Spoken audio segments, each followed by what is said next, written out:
I set my moves up strategically. Enemy kings are taken easily. Knights move 4 spaces in place of bishops east of me. Communicate with...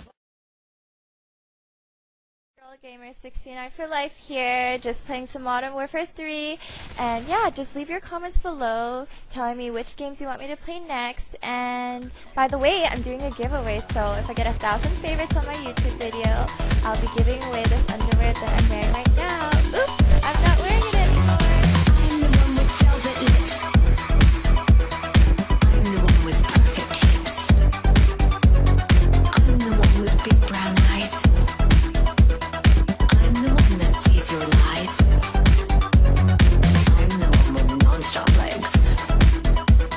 I'm the one who never begs. I'm the one that spins the decks. I'm the one who gives the sex. I'm the one you're looking for. 'Cause I'm a big attention whore. I'm the one that you adore. Attention whore. I'm the one you're looking for. 'Cause I'm a big attention whore. I'm the one that you adore. 'Cause I'm a big attention whore.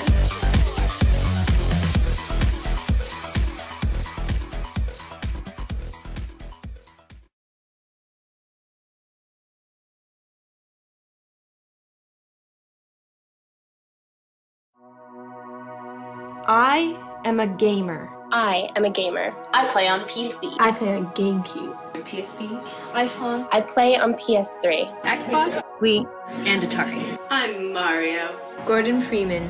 I'm Link. Master Chief. Sonic. Mega Man. And BJ Blazkowicz. I'm a level 85 Blood Elf Hunter. And I am a woman. And I am a woman. and I am a woman. And I am a woman. I don't need you to hold my hand. I don't need you to protect me. And I don't want more treasure. No, I won't tell you what I'm wearing. And no, I won't take off my top. And no, I'm not here so you can rub one out. I'm here to game. I am here to own. I am here to own. It doesn't matter if I'm hot. It doesn't matter if I'm on my period.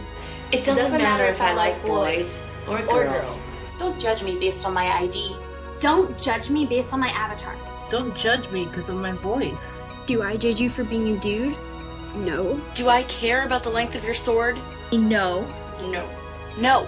I'm just here to capture the flag. I'm just here to complete the Bring the Light quest. I'm just here to snipe your ass from the bell tower. No, I'm not one of the boys. But neither are you. Online, we're all on the same team. We're gamers. We're gamers. We're gamers. We're gamers.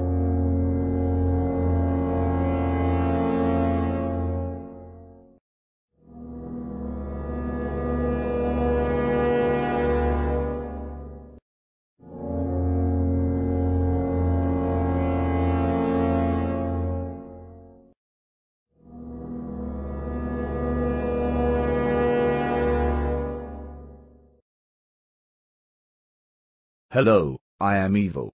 As the opening videos have demonstrated, and as statistics on the gaming consumer base has shown, the female gamer is increasingly becoming more present in the gaming culture. In fact, in a report done in 2011, it was revealed that as of 2010, 42% of the gaming audience is female, up from 40% the previous year.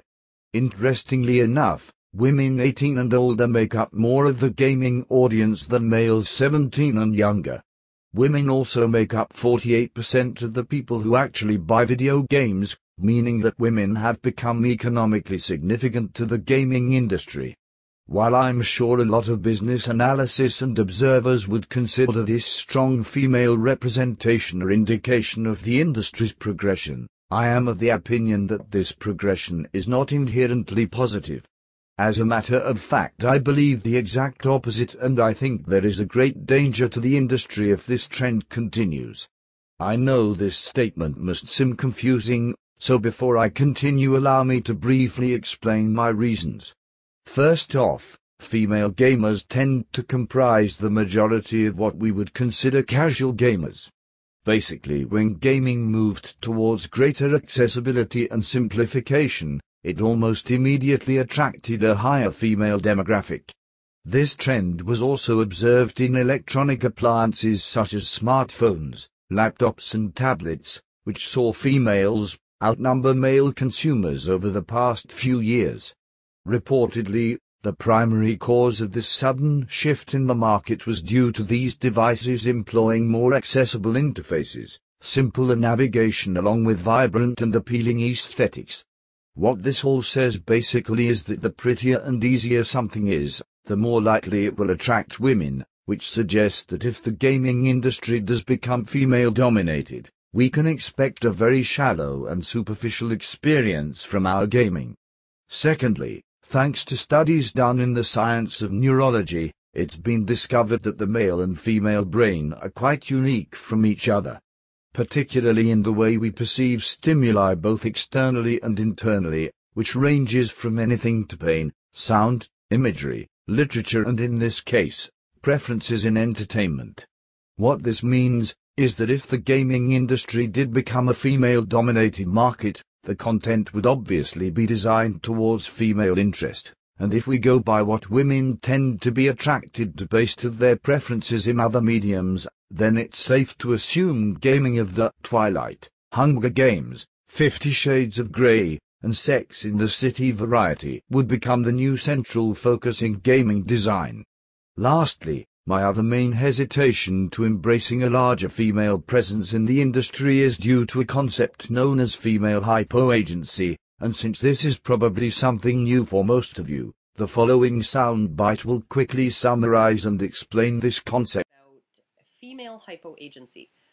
He suggested that the phenomenon of women feeling compelled to sort of shove their way into male-only or male-oriented spaces and kind of starting to boss everybody around and police their behavior and their speech, that can be attributed to female insecurity. And he thought that insecurity probably stems from a perception, both in the culture and within individual women, that really all they bring to the table is their sexuality. To sort of put it more bluntly, women have a really big trump card, and it's really valuable, and because it's so valuable, he feels they don't feel like they have to improve their intellect or their skills or acquire assets and human capital, but just simply accentuate their primary valuable quality and use that to manipulate men and the environment.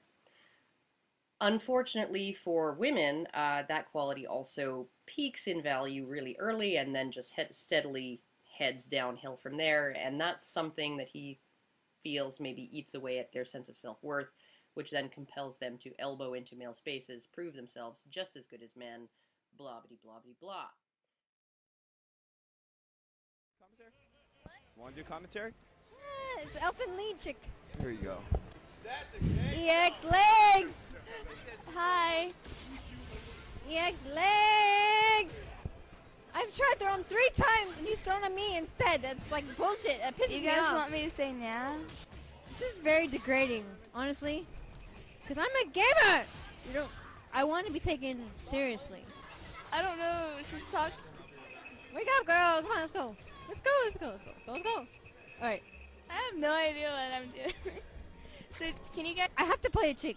I cannot play a guy. I have to play a chick. This is my thing. I agree. I have to play a chick, right? Yes. I want to play a good chick, but all the chicks die so fast. Play either that chick with the, like, the girl with the butt and her butt showing. What? You mean Cammy? Yeah, Cammy. I was playing Cammy. Well, come on, girl. This is girl pride. No, we don't show our asses for these damn idiots. I can hear you, and it's really funny. I can hear your conversation. Yeah, I can hear you too, baby. Yeah. Oh my God, you're gonna play Cody against me, throwing your fucking rocks? No, you're doing a super against me. Me? I'm not a dog. Obviously, a girl who is drunk. She's making her way over here. You guys can go fap in your own rooms. Fuck you. We are not here for your enjoyment. One more time. You guys are assholes who said Bible Black. You guys go fap in your own rooms, all alone by yourself. Because obviously you have no girlfriends, So go fap by yourself. We are not here for your enjoyment. We're just here to play games. But of course, you guys only look at the boobs because that's all you have to look at because you have nothing else to do with your time except to look at boobs all day long. Why don't you look at the storyline instead, which is much more complex than what your mind has to think about girls and boobs. We are not beautiful statues. We are not trophies. We are not something to keep on your fucking shelf. Okay? If you like to appreciate us, then go ahead and appreciate us for our personality and who we are. Yes. Sure, we can look good for you, but why? Do not respect me because I'm taking off my clothes. I will get so pissed off for anyone who ever thinks of me that way. Go ahead, shout out to the guys think I'm a bitch. I'm a bitch. But really, I will not date anyone who does not respect who I am as a person. In review, female hypoagency is essentially the social phenomenon of a woman or groups of women invading a male-dominated environment and expecting, or in some cases demanding, that the environment and social climate adapt to accommodate her presence. Many theories have arose to explain this particular social interaction between men and women. However, I feel the best explanation lies within the studies conducted in regards to the unique psychological differences between men and women. According to these studies, it has been found that women are by large more biased towards their own gender and have a greater tendency towards own group preference. It has also been found that women have less deviated personality traits from each other, which is to say that generally speaking, women will have more overlapped personalities and similarities between themselves. It has also been found that in the last few years, narcissism has increased in women more drastically than it has in men, meaning an exponential increase in female self-entitlement in a relatively short span of time. Lastly, it has also been found that women tend to have a more easily offended nature, and will report and take great offense to behavior, attitudes, language and themes which normally wouldn't affect men as much. When taking into account all these aspects of a personality that is typical in most women, the result is a person who is self-interested, easily agitated, sexist and devoid of individuality. In my belief, I believe these specific personality traits are the causation behind female hypoagency. More importantly, though, is the manner in which female hypoagency is expressed, and through my observations and study into the subject, I have found two primary tactics that are most commonly employed by females. These tactics are the bitch and the hoe strategies. The bitch will be very vocal and adamant about her displeasure. She will be the type who writes articles, who makes videos, and who will even exaggerate or fabricate accounts, all in the effort to further her own cause. The second is the hoe, who will use her sexuality to manipulate the males around her for personal self-interest, identical to the bitch. The motives and ambitions are similar behind the bitch and the hoe, since it consists of restructuring the environment to their personal discretion. The one common strategy shared between the bitch and the hoe is the victim disposition. In this situation, the female will portray herself as a victim with a deep-seated discomfort over some external cause. The implication is that this discomfort is related to the environment or people around her, therefore the only remedy to her plight is for the environment and social climate to change in accordance to her personal level of comfort. For the Salt Mines post-game interview with Super Yan. Super Yan, you decided to not play the elimination match and you wanted to drop out, and then would you like to explain to people why you made that decision? It's hard. Because of my experiences on here, I don't, going to Fun Around doesn't appeal to me. I didn't have the best time on the show for a couple of reasons, and I just feel like I need a break. The fighting game community, maybe, and going to a big tournament. I heard so many good things about Final Round. Someone even told me it's the second best tournament to EVO. I thought it'd be cool to go, but at this point, it seems kind of scary to go there, and especially since I haven't really improved at this game. So competing would be kind of, I don't think I'd go there and do a lot of damage. So I'd like to, I'd much rather have someone who wants to go. Sherry and John both wanted to go pretty bad, and it was up to them. So, Sherry's still going. They both wanted to go, and John happened to win, and I wanted him to go. So. Okay. So you said you did not have the best time on the show. Do you have any regrets for coming out here, or what did you think about the experience? I had a lot of fun.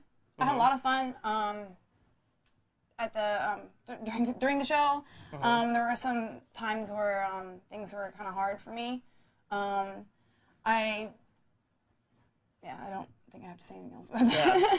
And I would like to apologize, because I believe there were circumstances that you were not necessarily treated with enough respect, and I was not necessarily aware of everything that was going on. So I truly apologize. I wish you would have had a better experience when you were here, and I thank you very much for coming out. Would you like This strategy is a more desperate approach, but easily one of the most effective, since society perceives a distressed female as an indication of a serious breach in basic human rights and civility. Granted, I am not trying to suggest that all women are like this, or that women enact these types of behavior intentionally on a conscious level. Rather, I think these specific qualities are endemic to female psychology and consequently exercised subconsciously without many of them ever being aware, similar to a knee-jerk reaction. I am sure many will disagree with this assertion. However, regardless of the origin of female hypoagency, it doesn't negate its existence nor the issues it presents. As an example of the issues that can manifest from female hypoagency, let us use the opening video as a case study.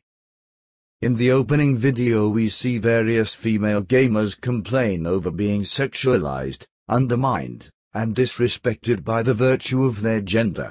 The irony, of course, is that in a video attempting to shame men for giving notice to these female gamers' gender, they make a video which directly advertises and focuses on the very aspect of themselves they are trying to make men ignore. This hypocrisy is no doubt lost on them, and I suspect it is for the reasons I stated. Moreover, this extreme state of cognitive dissonance is not merely a localized occurrence between a few choice female gamers, but instead appears almost as a universal contradiction in the female gamer population. As a better example of this hypocrisy and hypoagency in action, allow me to portray you a simple narrative, explaining the actions and behavior of a typical female gamer. A female gamer will typically join an online community forum, or create her online gaming ID which will convey or allude to her gender. She will socialize in a way that is flirtatious, and portray herself in an overly competitive and aggressive manner, constantly enforcing her competence and legitimacy as a gamer in relation to her male peers. If the female gamer in question is seriously invested to the gaming culture, she will have a Facebook, YouTube or fan page account which features several provocative and sexualized images of her with a few inserted references of her supposedly intended interest in gaming. She will also usually have videos of herself playing a particular game with a strong emphasis on her physical features, either in the way she is dressing or in the angle the camera is positioned while she is playing said game. If the female gamer in question takes her investment into gaming a step further, to the point of participating in gaming tournaments, the strong emphasis on her physical features will persist, except a number of sociological complications appear with her physical presence.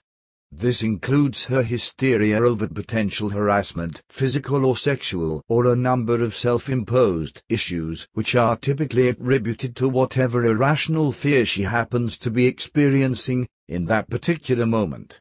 The problem and annoyance really comes from this particular scenario, since numerous provisions and adaptations must be met so that the female gamer can feel safe and comfortable. Failure to comply with these measures appropriately by the surrounding environment is an immediate implication of systemic prejudice, misogyny and hostility towards her and/or females therein. A good display of this is the incident that occurred during this moment in the Cross Assault web show, which featured a female gamer engaging in the behavior I just explained. I don't want to hear any complaining, Miranda. You're about to get smelled. No, 7 seconds left. It's only one. 7, 3. It's only one. Yeah, I know. You're halfway to getting smelled. I'm gonna get real close for this one. You already are. Wait. You need to focus, Miranda. Come on. Dude, I told you I need to break like a long time ago. Look. Okay. I'll do my best. 17 seconds, 15 seconds. I'm about to smell you, Miranda. You got me. I'm about to smell you, Miranda. Okay, cool. Smell me so I can go. Alright, that's me. What's your boyfriend's name? Joe? Following this incident, the gaming industry went into a media frenzy that saw several popular gaming news outlets examining all the ways the gaming industry is hostile and innately discriminatory against females. Female hypo-agency took full effect in this situation. This female came into a male-dominated environment, didn't adapt to the situation but instead expected the situation to adapt to her, as a result of the environment not responding to her presence in the appropriate fashion in accordance to her definition of what constitutes her appropriate reaction. Her extreme narcissism came through, and in essence, turned the entire incident, which was entirely self-composed, into a platform to generate attention onto herself and thus all women in the community for a self-perceived issue that doesn't even exist. This female gamer isn't alone in this type of behavior. It's very common for lots of female gamers to complain about similar issues about the community's supposedly harsh treatment towards them. What they will always neglect and fail to mention is that gaming, especially competitive gaming, is by the nature of its premise a very harsh and hostile atmosphere towards all people. This is typical of any environment which is competitive, and as this short video will explain, the arcade and competitive gaming culture was always built around the tournament model of survival of the fittest, and has always had a reputation of being difficult to fully appreciate unless you prove yourself to the community. Roots of where we come from. For anyone that has been in the FGC before this FGC term eventually came along, a couple years ago, we were folks that spent our blood, sweat, tears, and money on arcade machines learning how to play a fighting game. That's how it went. There was no training mode. There was no console version. There was just you in an arcade full of people much older than you, much younger than you, and a variety of ethnicities all over the place. And you had to fight against them. And whether you were an outgoing person, a social person, kind of dictated how well you did sometimes, or how not well you did, or how the scene was interpreted by you. It's kind of hard to go into that mentality nowadays because of the internet, because of the way people are communicating with each other in our current day and age. When the fighting game community exists as we know it right now, at things like Wednesday night fights, at Big Two, at local tournaments and stuff like that, it more calls back to the older age of fighting games, the arcade scene. The thing is, with this arcade scene, if you wanted to get into this scene, if you wanted to be somebody that everybody knew about or knew that you were coming, or it was like that guy using those characters, you had to prove it to yourself. And you had to prove it to yourself and to the people around you. And if you didn't do so, you were nothing. You were literally a random kid playing a video game and no one gives a shit and they're gonna beat the hell out of you. Not physically, it's a video game. So what happened with this is that this mentality grew, and I was amongst those people at the day. Like, you don't welcome newbies unless they learn how to play the game. You don't welcome these people and you don't give them tips and advice. That was the arcade mentality back in the day. They have to earn it. They have to earn their way through the fire and flames into the arcade scene. That sounds intimidating, and to be honest, it is. It's something that is very hard to deal with, which is why the fighting game scene in the arcades, well, once the arcades died down, it kind of died down as well. There were scenes for fighting games. There were people still playing Tekken. Tekken games were still coming out. There were scenes for Guilty Gear. but they're small. There wasn't a lot of people. There would be less than a few thousand for the most part. This is until Street Fighter IV came out and things really changed. However, the mentality of the folks that were still in the fighting game community, that mentality still stayed. That you have to prove your way through by being good at the game. And that was the only way you could really do it. You had to be good, and you had to provide something to the people around you. And I've tried to change that with my channel and the videos I make. Not as much I tried to change that history and that culture, because I think it's a rich culture and I think it deserves to be preserved in some way. But at the same time, it's hard for new people to understand that. Mind you, this was well before the advent of any female gamers, indicating that these particular social norms were well implemented before females entered the community, proving they were not adopted specifically to target women or to make them feel excluded. The real frustrating part for me, though, is that these female gamers are for the most part not even gamers or fans of the industry in the pure sense, like their male peers. When gaming was heavily stigmatized socially, female gamers were rare to almost never in existence. During the years when gaming was nothing more than an isolated culture, hidden away from most of society, it was indeed the last place you would expect to see females. Yet suddenly, when geek culture and the gaming industry began to move towards greater acceptance by society and pop culture, and when it was able to offer financial and business opportunities due to the recent advancements and accessibility of online social media, like a spell conjured in an instant's notice, female gamers appeared in droves, like a literal overnight sensation, and magically identified themselves not just as gamers, but as long-time hardcore gamers comparable to their male counterparts, who have been with the culture since the industry's humble beginnings.